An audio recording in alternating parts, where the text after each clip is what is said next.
the best way to predict your future is to create it.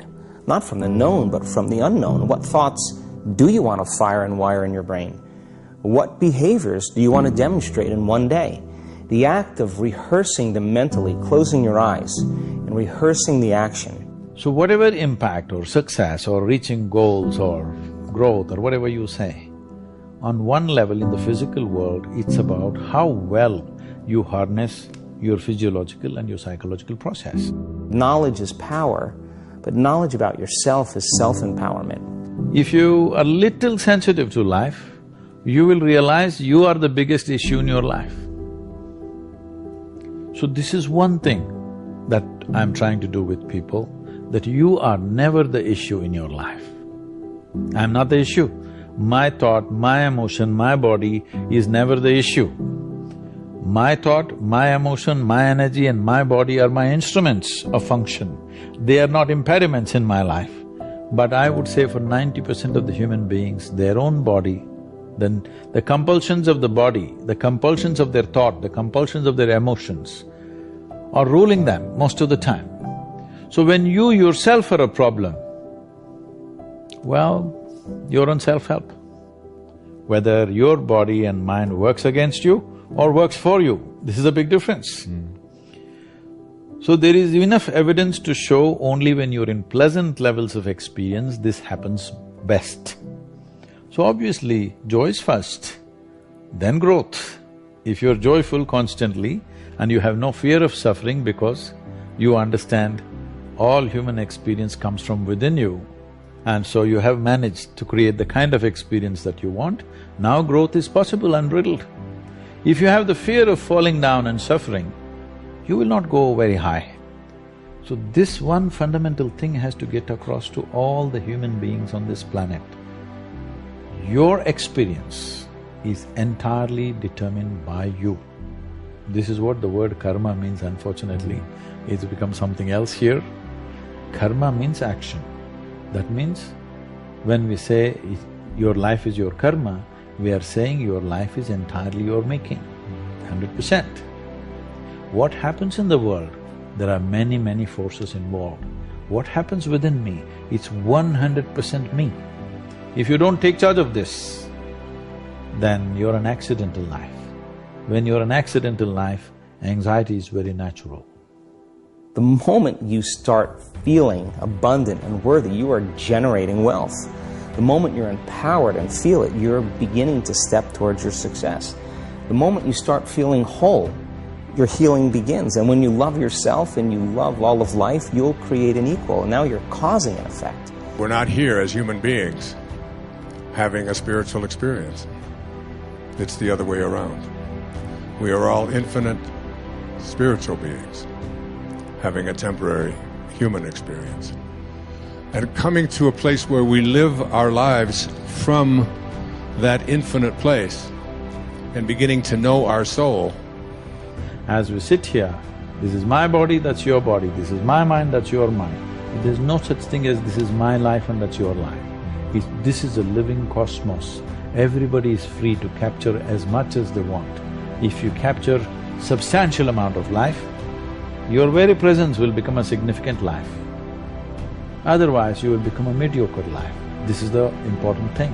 It's not the knowledge you gather in your head, it's not the muscle that you gather in your body, it's the life.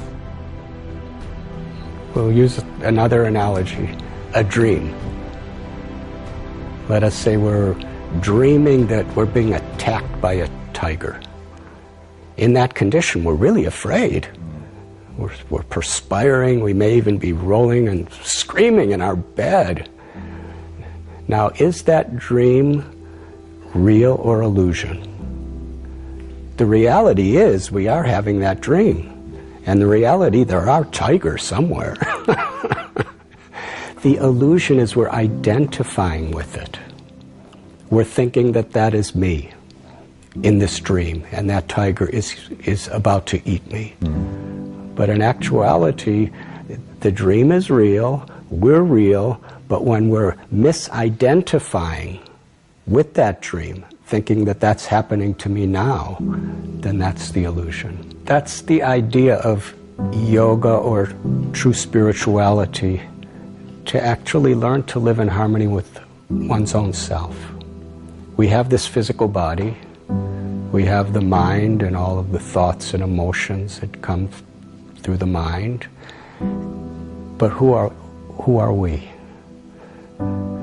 I am seeing through my eyes, I'm hearing through my ears, I'm touching through my flesh, I'm tasting through my tongue, I'm thinking through my brain, and I'm loving through my heart. But who is that me? That me is the essential consciousness that's giving life to every other aspect of our existence, our body and our mind. Consciousness is unique, but it's part and parcel of what is universal. And unless we understand that uniqueness of our own true consciousness, then we can't really appreciate the universal nature and how we're all actually connected. Everything is connected and everyone is connected, and everything and everyone in this world is interdependent. And Emerson said that the reason why there's so many problems in this world is because human beings are disconnected from their own true self. The senses, the mind, the intelligence requires to be in harmony with the heart and with the living force within the heart, which we call the soul or the spirit. And when we understand the sacredness, the beauty, the eternal nature of our own spirit, then we can recognize it in creation and we can recognize it in others. When we don't realize, experience, perceive the sacredness of our own true self, then our perception is an illusion of the world. But when we understand who we are and understand our harmony and relationship with the world around us and the people around us, then we're actually seeing everything as truth. We're seeing as a spiritual reality, even in this world. When you change the way you look at things, the things you look at change. Albert Einstein once observed that you have the most fundamental and major decision that you have to make in your life is this: do I live in a friendly or a hostile universe? Which is it? Is it a universe that is filled with hostility and anger and people wanting to hate each other and people wanting to kill each other? Is that what you see? Because when you see the world that way, that's exactly what you will create for yourself in your life. This is from great scientific minds. And the interesting thing is that this is not just a clever play on words, that when you change the way you look at things, the things you look at change. It's actually a very scientific thing, and I'm going to show you that in just a moment. I'd like you to imagine the following scene. You're in your house. You've got your car keys in your hand. The lights go out. Power failure. You can't see a thing.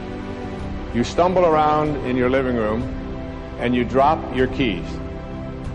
And you look around for a moment and you realize that you're never going to find them in the dark. But you look outside and you notice that the street lights are on. So in your mind, a light bulb goes off. I'm not going to sit around here in the dark and grope around looking for my keys when there's a light on outside. I'm going to go out here under the street light and I'm going to look for my keys.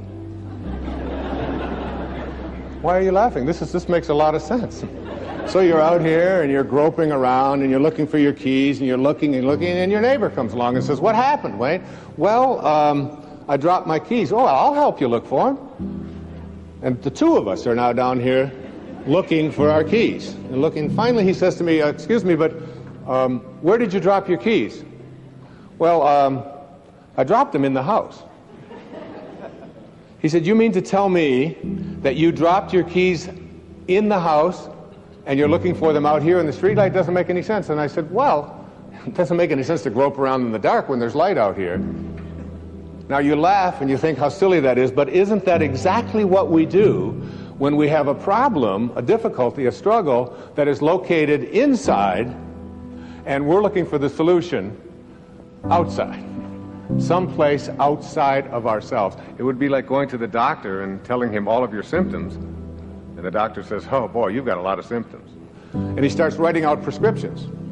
You need a prescription for this symptom, you need a prescription for that symptom, and finally he gets this 4 or 5, and you go to walk out, and you say, well, I'd like my prescriptions. He said, no, I'll give this one to your mother-in-law, and I'll give this one to your neighbor, and I'll give this one to your daughter, and I'll give this one to your father. I mean, you're the one with the struggles and with the difficulties, and expecting somebody else to change or something outside of you to get better in order for you to make your life work at this level that I'm calling intention is something you have to really take a hard look at. It's in here.